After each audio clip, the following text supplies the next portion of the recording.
The video journalist whose work you just saw there is Whitney Leeming from the Washington Post.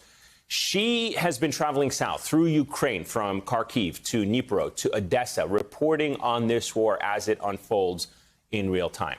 Tonight, she joins us from the port city of Odessa in southwestern Ukraine, where people spent the day filling up sandbags and gathering supplies as they await what is being described as an imminent assault from Russian forces. Ms. Leeming, thank you so much for being here. I know it is late your time. Thanks for staying up for us. Let's talk about your paper for a moment. The Washington Post reported that the city is preparing, as you just said as well, amid unverified reports that a large fleet of Russian warships was heading towards the waters off of the coast. Can you just expand a little bit more on what you were saying? Have you heard anything about this from people you've been speaking to on the ground, or perhaps even officials that they are anticipating this? What is that based on? There have been reports of ships off of the coast. We haven't seen movement or heard of movement from official sources over the past 2 days. So we're not sure what exactly is going on, but assaults like these are very difficult and take time. That time has allowed the city to prepare. We are being told that the beaches are completely mined. You can see when you come into the city, hedgehogs made to slow down or stop tanks and other type of cars all around the city, kind of trying to slow down any forces to let the citizens prepare.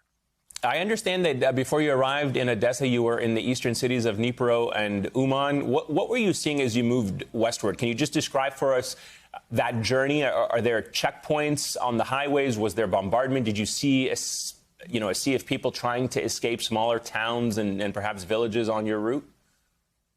Yes, absolutely. So we made the trip from Dnipro to Uman on one day. It should have been about a 6-hour car drive. It took over 12 hours. You're seeing extremely long lines of evacuees. Many of these people have homemade signs posted throughout their car that say children on them, trying to let officials know that there's kids in the car. There's many checkpoints that you have to go through. Some of these are controlled by the military and city and town police. Others are controlled by volunteer militia who don't have a ton of training and who are justifiably very jumpy. So people are doing whatever they can to protect themselves.